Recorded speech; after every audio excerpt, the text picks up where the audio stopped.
ಸ್ನೇಹಿತರೆ ನಮಸ್ಕಾರ. ಗೃಹಲಕ್ಷ್ಮಿ ಯೋಜನೆಯ 30ನೇ ಕಂತು 2,000 ಬಿಡುಗಡೆ ಪ್ರಕ್ರಿಯೆ ಪ್ರಾರಂಭವಾಗ್ತಾ ಇದೆ. ಹೌದು, ಪ್ರತಿಯೊಬ್ಬ ಗೃಹಲಕ್ಷ್ಮಿಯರು ಕೂಡ ತಿಳ್ಕೊಳ್ಬೇಕಾಗಿರ್ತಕ್ಕಂತಹ ವಿಷಯನೇ. ಸೊ ಈಗಾಗಲೇ 5-6 ಕಂತುಗಳನ್ನು ಸತತವಾಗಿ ಪಡ್ಕೊಂಡಿದ್ದೀರಿ. 10ರಿಂದ 12 ಸಾವಿರ ದುಡ್ಡನ್ನು ಸತತವಾಗಿ ಪಡ್ಕೊಂಡಿದ್ದೀರಿ.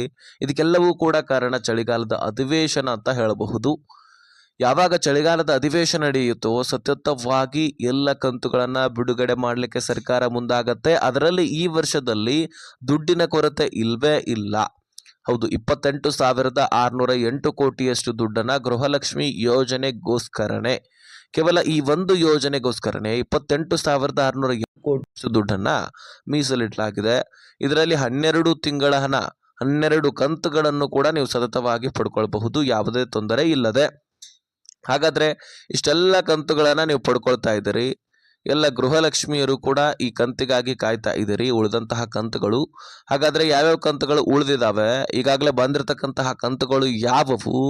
ಈಗ 29 ಮುಗಿಲಿಕ್ಕೆ ಬಂದಿದೆ, ಇನ್ನು 30 ಕೂಡ ಪ್ರಾರಂಭವಾಗ್ತಾ ಇದೆ. ಇನ್ನು ಪ್ರಾರಂಭವಾದರೆ ಮೊದಲನೇದಾಗಿ ಈ 10 ಜಿಲ್ಲೆಗಳಿಗೂ ಕೂಡ ಜಮಾ ಆಗೋದಿದೆ. ಆ 10 ಜಿಲ್ಲೆಗಳನ್ನು ಕೂಡ ತಿಳಿಸ್ತೀನಿ. ಸೊ ಮುಖ್ಯವಾಗಿ ಈ ಯಾವ ಕಂತುಗಳು ಬಂದಿದ್ದಾವೆ, ಯಾವ ಕಂತುಗಳು ಬರಬೇಕಾಗಿದೆ, ಇದರೆಲ್ಲದರ ಬಗ್ಗೆ ಮಾಹಿತಿನ ನೀವು ತಿಳ್ಕೊಳ್ಬೇಕು. ನೀವು ತಿಳ್ಕೊಳ್ಳಿಲ್ಲ, ಅರ್ಥ ಮಾಡ್ಕೊಳ್ಳಿಲ್ಲ, ಮರ್ತು ಬಿಟ್ರಿ ಅಂದರೆ ಸರ್ಕಾರ ನಿಮ್ಮನ್ನೇ ಯಾಮಾರಿಸ್ಬಿಡುತ್ತೆ. ನೀವು ನಂಬಲಿಲ್ಲ ಅಂದರೂ ನಂಬಲೇಬೇಕು. ಸರ್ಕಾರ ಆಲ್ರೆಡಿ 2 ಕಂತುಗಳನ್ನು ಯಾಮಾರಿಸ್ಬಿಟ್ಟಿದೆ. ಹೌದು, ಹೋದ ವರ್ಷದ 2025 ಪ್ರಾರಂಭದಲ್ಲಿನೇ ಜನವರಿ ತಿಂಗಳಾದ ಬಳಿಕ ಫೆಬ್ರವರಿ ಮಾರ್ಚ್ ತಿಂಗಳಲ್ಲಿ ನಾವು ಅನ್ನಭಾಗ್ಯ ಯೋಜನೆಯಲ್ಲಿ ಅಕ್ಕಿಯನ್ನು ಪಡ್ಕೊಳ್ಳಿಕ್ಕೆ ಪ್ರಾರಂಭಿಸಿದ್ವಿ. ಹೌದು, ದುಡ್ಡಿನ ಬದಲಾಗಿ ಅಕ್ಕಿಯನ್ನು ರಾಜ್ಯ ಸರ್ಕಾರ ಕೊಡ್ಲಿಕ್ಕೆ ಮುಂದಾಗಿ ಅಕ್ಕಿಯನ್ನು ಸರಬರಾಜು ಮಾಡಿ ಕೊಡ್ಲಿಕ್ಕೆ ಸಿದ್ಧವಾಯಿತು, ಕೊಡ್ಲಿಕ್ಕೆ ಪ್ರಾರಂಭ ಕೂಡ ಹಚ್ಕೊಳ್ತು. ಆ ಸಂದರ್ಭದಲ್ಲಿನೇ ಫೆಬ್ರವರಿ ಮಾರ್ಚ್ ತಿಂಗಳ ಹಣವನ್ನು ಸರ್ಕಾರ ಕೊಡದೆ ಡೈರೆಕ್ಟ್ ಆಗಿ ಏಪ್ರಿಲ್ ತಿಂಗಳ ಹಣವನ್ನು ಕೊಟ್ಬಿಡುತ್ತೆ. ಹಾಗಾದರೆ 2 ತಿಂಗಳ ಹಣವನ್ನು ಸರ್ಕಾರ ಯಾಮಾರಿಸ್ಬಿಟ್ಟು ಸುಮಾರು 5,000 ಕೋಟಿ ಹಣವನ್ನು ಸರ್ಕಾರ ದುಡ್ಡನ್ನು ಹೊಡ್ಕೊಂಡು ಬಿಡುತ್ತೆ. ಹಾಗಾದರೆ ಬಿಜೆಪಿ ನಾಯಕರು ಪ್ರಶ್ನೆಯನ್ನ ಮಾಡ್ತಾರೆ, ಚಳಿಗಾಲದ ಅಧಿವೇಶನದಲ್ಲಿ ಆ 5,000 ಕೋಟಿ ಹಣ ಎಲ್ಲೋಯ್ತು? ನೀವು ನುಂಗಾಕಿದ್ರಾ ಅಥವಾ ನಿಮ್ಮ ಸರ್ಕಾರ ನುಂಗಾಕಿತಾ ಅಥವಾ ಹಣಕಾಸು ಇಲಾಖೆ ನುಂಗಾಕಿತಾ ಅನ್ನುವಂತಹ ಪ್ರಶ್ನೆಗಳನ್ನು ಮಾಡ್ತಾರೆ. ಮಹಿಳೆಯರಿಗೆ ಯಾಕೆ ಮೋಸ ಮಾಡ್ತಾ ಇದ್ದೀರಿ, ನುಡಿದಂತೆ ನಡೀತಾ ಇದ್ದೀವಿ ಅಂತ ಬರೀ ಬಾಯಿ ಮಾತಲೇ ಹೇಳೋದಲ್ಲ, ಅದನ್ನು ನಡೆದು ತೋರಿಸಬೇಕು. ಈ ರೀತಿ ಮಹಿಳೆಯರಿಗೆ ಮೋಸ ಮಾಡಬಾರ್ದು ಅನ್ನುವಂತಹ ಪ್ರಶ್ನೆಗಳನ್ನು ಇಲ್ಲಿ ಬಿಜೆಪಿ ನಾಯಕರು ಸಚಿವೆ ಲಕ್ಷ್ಮೀ ಹೆಬ್ಬಾಳ್ಕರ್ ಅವ್ರಿಗೆ ಮಾಡಿ ಇನ್ನಷ್ಟು ಪ್ರೆಷರ್ ಬಿಲ್ಡ್ ಮಾಡ್ತಾರೆ. ಅದೇ ರೀತಿಯಾಗಿ ಸಚಿವೆ ಲಕ್ಷ್ಮೀ ಹೆಬ್ಬಾಳ್ಕರ್ ಅವರು ಕೂಡ ಉತ್ತರ ಕೊಡುತ್ತಾರೆ. ಸಾಕಷ್ಟು ವಾದಗಳಾಗ್ತವೆ, ವಿವಾದಗಳಾಗ್ತವೆ. ತದನಂತರ ಸಂಬಂಧಪಟ್ಟಂತಹ ಅಧಿಕಾರಿಗಳ ಹತ್ರ ಚರ್ಚೆ ಆಗತ್ತೆ.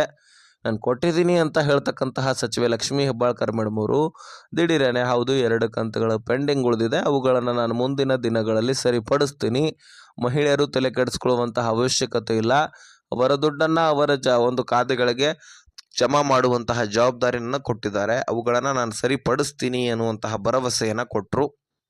ಹಾಗಾದರೆ ಆ 2 ಕಂತುಗಳು ಪೆಂಡಿಂಗ್ ಉಳಿದಿರೋದು ನಿಜ. ಇನ್ನು ಹಣಕಾಸು ಇಲಾಖೆಯ ಮೇಲೆ ಕೂಡ ಪ್ರೆಷರ್ ಉಂಟಾಗತ್ತೆ. ಯಾಕಂದ್ರೆ ಹಣಕಾಸು ಇಲಾಖೆ ಸರಿಯಾದ ಸಮಯಕ್ಕೆ ದುಡ್ಡನ್ನು ಕೊಡ್ತಾ ಇಲ್ವಂತೆ.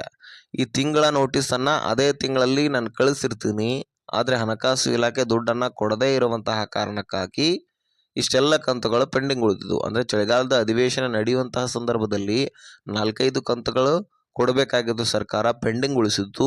ಅದರಲ್ಲಿ 2 ಕಂತುಗಳನ್ನು ಯಾಮಾರಿಸ್ಬಿಟ್ಟಿತ್ತು. ಹೀಗಾಗಿ ಸಾಕಷ್ಟು ಪ್ರೆಷರ್ ಬಿಲ್ಡ್ ಆಗುತ್ತೆ. ಮಹಿಳೆಯರ ಆಕ್ರೋಶಗಳನ್ನು ಸರ್ಕಾರ ಎದುರಿಸಬೇಕಾಗತ್ತೆ. ಇದರೆಲ್ಲದರ ಮೇರೆಗೆ ಸರ್ಕಾರ ತಲೆ ಬಾಗಲೇಬೇಕಾಯಿತು. ಹಣಕಾಸು ಇಲಾಖೆಯೂ ಕೂಡ ಪ್ರೆಷರ್ ಉಂಟಾದ ಕಾರಣಕ್ಕಾಗಿ ಒಂದಾದ ಮೇಲೆ ಒಂದು ಕಂತುಗಳನ್ನು ಜಮಾ ಮಾಡ್ತಾ ಇಲ್ಲಿವರೆಗೂ ಕೂಡ ಸೆಪ್ಟೆಂಬರ್, ಅಕ್ಟೋಬರ್ ಸೇರಿದಂತೆ ಇನ್ನು ಯುಗಾದಿ ಹಾಗೂ ರಂಜಾನ್ ಹಬ್ಬಕ್ಕೆ 26, 27 ಅಂದರೆ November, December, September, October, November, December ಈ 4 ಕಂತುಗಳನ್ನು ಜಮಾ ಮಾಡಿ ಕ್ಲಿಯರ್ ಮಾಡಿತು. ತದನಂತರ ಸತತವಾಗಿಯೇ ಮತ್ತೆ ಈ ವರ್ಷದ 28ನೇ ಕಂತಿನ ಹಣ ಅಂದರೆ ಜನವರಿ ತಿಂಗಳ ಹಣ ಕೂಡ ಜಮಾ ಮಾಡಿ ಕ್ಲಿಯರ್ ಮಾಡಿತು. ಇದಾದ ಬಳಿಕ 29ನೇ ಕಂತಿನ ಹಣ ಕೂಡ ಫೆಬ್ರವರಿ ತಿಂಗಳ ಹಣ ಆಲ್ರೆಡಿ ಎಲ್ಲರ ಖಾತೆಗಳಿಗೆ ಜಮಾ ಆಗ್ತಾ ಇದೆ. ನಿಮಗೂ ಕೂಡ ಬಂದಿರಬಹುದು, ನಿಮ್ಮ ಮನೆ ಪಕ್ಕದವರಿಗೂ ಕೂಡ ಬಂದಿರಬಹುದು, ಅಥವಾ ಇನ್ನು ಕೆಲವೊಂದಿಷ್ಟು ಜನರಿಗೆ ಬರದೇ ಇರಬಹುದು. ಯಾಕಂದರೆ ಇನ್ನೂ ಕೂಡ ಬಹಳಷ್ಟು ಫಲಾನುಭವಿಗಳು ಪೆಂಡಿಂಗ್ ಇದ್ದಾರೆ, ಅವ್ರಿಗೂ ಕೂಡ ಜಮಾ ಮಾಡಲಾಗ್ತಾ ಇದೆ. ತದನಂತರ ಎಲ್ಲರಿಗೂ ಕೂಡ ಕ್ಲಿಯರ್ ಮಾಡಿ ಇನ್ನು ಅತಿ ಶೀಘ್ರದಲ್ಲಿನೇ ಈ 30ನೇ ಕಂತಿನ ಹಣ ಕೂಡ ಜಮಾ ಮಾಡಲಿಕ್ಕೆ ಪ್ರಾರಂಭಿಸಲಿದ್ದಾರೆ. ಸೊ ಹಾಗಾದರೆ ಈ ಒಂದು 30ನೇ ಕಂತಿನ ಹಣ ಬಿಡುಗಡೆ ಆಗಿದ್ದೇ ಆಗಿದ್ದು ಈ 10 ಜಿಲ್ಲೆಗಳಲ್ಲಿರ್ತಕ್ಕಂತಹ ಗೃಹಲಕ್ಷ್ಮಿಯರಿಗೆ ಜಮಾ ಆಗೋದಿದೆ. ಅದನ್ನು ನಾನು ಹೇಳ್ತೀನಿ. ಅದಕ್ಕಿಂತ ಮುಂಚಿತವಾಗಿ ಇನ್ನೊಂದು ಬಿಗ್ ಅಪ್ಡೇಟ್ ಏನಪ್ಪ ಅಂದರೆ ಈ 29, 30ನೇ ಕಂತು ಉಳಿದಂತಹ ಕಂತುಗಳನ್ನು ನೀವು ಪಡ್ಕೊಳ್ಬೇಕಂತ ಕಾಯ್ತಾ ಇದ್ದೀರಲ್ಲ, ಇವುಗಳನ್ನು ನೀವು ಪಡ್ಕೊಳ್ಬೇಕಂದ್ರೆ ಸಾಕಷ್ಟು ಮಹಿಳೆಯರದು ತಾಂತ್ರಿಕ ದೋಷದಿಂದ GST ಫೇರ್ ಅಂತ ಬರ್ತಾ ಇದೆ. ಇಲ್ಲೊಂದು ಸಮಸ್ಯೆ ಕೂಡ ಉಂಟಾಗಿದೆ. ಆದರೆ ಅದಕ್ಕೆ ನೀವೇನು ತಲೆ ಕೆಡಿಸ್ಕೊಳ್ಳುವಂತಹ ಅವಶ್ಯಕತೆ ಇಲ್ಲ. GST ಫೇರ್ ಅಂತ ಶ್ರೀಮಂತ ವ್ಯಾಪಾರಸ್ಥರದ್ದು ಕೂಡ ಬರ್ತಿರುತ್ತೆ, ಬಡ ವ್ಯಾಪಾರಸ್ಥರದ್ದು ಕೂಡ ಬರ್ತಿರುತ್ತೆ.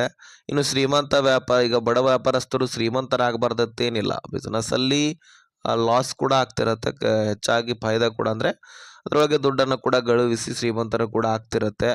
ಹೀಗಾಗಿ ಸಾಕಷ್ಟು ಜನರ ಬೆಳವಣಿಗೆ ಆಗಿರುತ್ತೆ. ಅಲ್ಲಿ GST ಫೇರ್ ಏನಾದರೂ ಬಂದಿದ್ದರೆ ಅವರು ಶ್ರೀಮಂತರಿದ್ದರೆ ರೇಷನ್ಸ್ ಕಾರ್ಡ್ಗಳಿಗೆ ಅರ್ಹತೆಯನ್ನು ಹೊಂದಿಲ್ಲ ಅಂದರೆ ಅವರ ರೇಷನ್ಸ್ ಕಾರ್ಡ್ಗಳನ್ನು ರದ್ದು ಮಾಡಲಾಗುತ್ತೆ. ಅವರಿಗೆ ಗೃಹಲಕ್ಷ್ಮಿ ದುಡ್ಡನ್ನು ಕೊಡಲಾಗುವುದಿಲ್ಲ.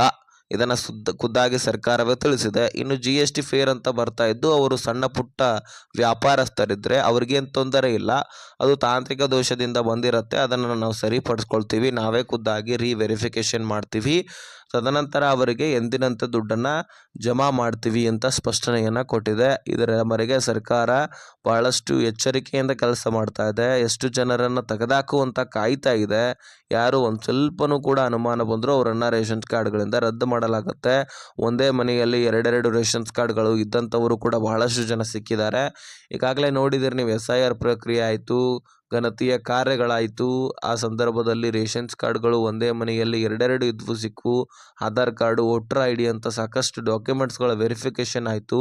ನಿಮ್ಮ ಮನೆಯಲ್ಲಿ ಕಾರ್ಗಳಿದೆಯಾ, ಬೈಕ್ಗಳಿದೆಯಾ, ನಿಮ್ಮ ಮನೆ ಎಷ್ಟು ದೊಡ್ಡದಿದೆ, ಬಾಡಿಗೆ ಮನೆಗಳಿದಾವ, ಮೀಟ್ರ್ ಇದೆಯಾ, ಬಿಲ್ ಎಷ್ಟು ಬರುತ್ತೆ, ಎರಡೆರಡು ಮೀಟ್ರ್ ಇದೆಯಾ, ನಿಮ್ಮ ಪ್ಲಾಟ್ಗಳು ಎಷ್ಟು, ಹೊಲ ಗದ್ದೆಗಳಷ್ಟು, ಇದರೆಲ್ಲ ಪ್ರಶ್ನೆಗಳನ್ನು ಮಾಡಲಿಕ್ಕೆ ಸರಿಸುಮಾರು 60 ಪ್ರಶ್ನೆಗಳನ್ನು ಮಾಡಲಿಕ್ಕೆ ಗಣತಿಯ ಕಾರ್ಯ ನಡೀತು. ಅದರ ಮೇರೆಗೆ ಸರ್ಕಾರಕ್ಕೆ ಎಲ್ಲ ಇನ್ಫಾರ್ಮೇಷನ್ ಕೂಡ ಹೋಯಿತು. ಎರಡೆರಡು ರೇಷನ್ಸ್ ಕಾರ್ಡ್ಗಳು ಹೊಂದಿದಂಥವರಿಗೆ ಸರ್ಕಾರದ ಗಮನಕ್ಕೆ ಬಂದಿದ್ದ ಮೇಲೆ ನಿಮ್ಮ ರೇಷನ್ಸ್ ಕಾರ್ಡ್ಗಳನ್ನು ರದ್ದು ಮಾಡಲಾಗಿತ್ತು. ಹೀಗೆ ಹಲವಾರು ಥರದಲ್ಲಿ ವೆರಿಫಿಕೇಷನ್ಗಳು ಆಗ್ತಾ ಇದ್ದಾವೆ. ಸೊ ನಿಮ್ಮ ರೇಷನ್ಸ್ ಕಾರ್ಡ್ಗಳು ಉಳಿಯೋದು ಬಿಡೋದು ನಿಮ್ಮ ಕೈಯಲ್ಲಿನೇ. ಎರಡೆರಡು ರೇಷನ್ಸ್ ಕಾರ್ಡ್ಗಳಿದ್ದರೆ ಒಂದೇ ರೇಷನ್ ಕಾರ್ಡ್ನಲ್ಲಿ ಎಲ್ಲರ ಹೆಸರನ್ನು ಸೇರ್ಪಡೆ ಮಾಡ್ಕೊಳ್ಳಿ. ನಿಮಗೆ ಮತ್ತೆ ದುಡ್ಡು ಜಮಾ ಆಗುತ್ತೆ, ಕಡಿಮೆ ಜಮಾ ಆಗುತ್ತೆ, ಆದರೆ ನಿಮ್ಮ ರೇಷನ್ ಕಾರ್ಡ್ ಉಳಿಯುತ್ತೆ.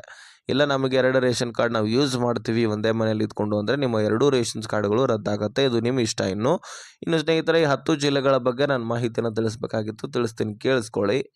ಸ್ನೇಹಿತರೆ, ಮುಖ್ಯವಾಗಿ ಯಾವುದೇ ಒಂದು ಯೋಜನೆ, ಈ ಒಂದು ಯೋಜನೆಯಲ್ಲಿ ದುಡ್ಡು ಪ್ರಾರಂಭವಾಯಿತು ಅಂದರೆ ಮುಖ್ಯವಾಗಿ ಬೆಂಗಳೂರು ನಗರ ಮತ್ತು ಬೆಂಗಳೂರು ಗ್ರಾಮಾಂತರಕ್ಕೆ ಮೊದಲನೇ ಹಂತದಲ್ಲಿ ಬರುವಂಥದ್ದು. ನೆಕ್ಸ್ಟ್ ವಿಜಯನಗರ, ಧಾರವಾಡಕ್ಕೆ, ಬೆಳಗಾವಿ, ಉತ್ತರ ಕನ್ನಡ, ದಕ್ಷಿಣ ಕನ್ನಡ, ದಾವಣಗೆರೆ, ಉಡುಪಿ, ತುಮಕೂರು, ಚಿತ್ರದುರ್ಗ ಈ ಒಂದು ಜಿಲ್ಲೆಗಳಲ್ಲಿರ್ತಕ್ಕಂತಹ ಗೃಹಲಕ್ಷ್ಮಿಯರ ಖಾತೆಗಳಿಗೆ ಈ ದುಡ್ಡನ್ನು ಜಮೆ ಮಾಡಲಾಗ್ತಾ ಇದೆ. ನೀವು ಕೂಡ ಗೃಹಲಕ್ಷ್ಮಿಯರಾಗಿದ್ದು ನಿಮ್ಮ ರೇಷನ್ ಕಾರ್ಡ್ಗಳು ಇದ್ದರೆ ಈ ಎಲ್ಲ ದುಡ್ಡುಗಳು ಜಮಾ ಆಗ್ತಾ ಇದೆ. ಇನ್ನು ಏನೇ ಪ್ರಶ್ನೆಗಳು, ಕ್ವಶನ್ಸ್ಗಳು ಕೇಳೋದಿದ್ರೆ ಡಿಸ್ಕ್ರಿಪ್ಷನಲ್ಲಿ ಇನ್ಸ್ಟಾಗ್ರಾಮ್ ಲಿಂಕ್ ಇರುತ್ತೆ, ಅಲ್ಲಿಂದ ಮೆಸೇಜ್ ಮಾಡಿ, ಖಂಡಿತವಾಗ್ಲೂ ರಿಪ್ಲೈ ಕೊಡ್ತೀನಿ. ಈ ವಿಷಯವನ್ನು ಆದಷ್ಟು ಎಲ್ಲ ಗೃಹಲಕ್ಷ್ಮಿಯರಿಗೆ ಶೇರ್ ಮಾಡಿ, ಹಾಗೆ ಸಬ್ಸ್ಕ್ರೈಬ್ ಮಾಡ್ಕೊಳ್ಳಿ.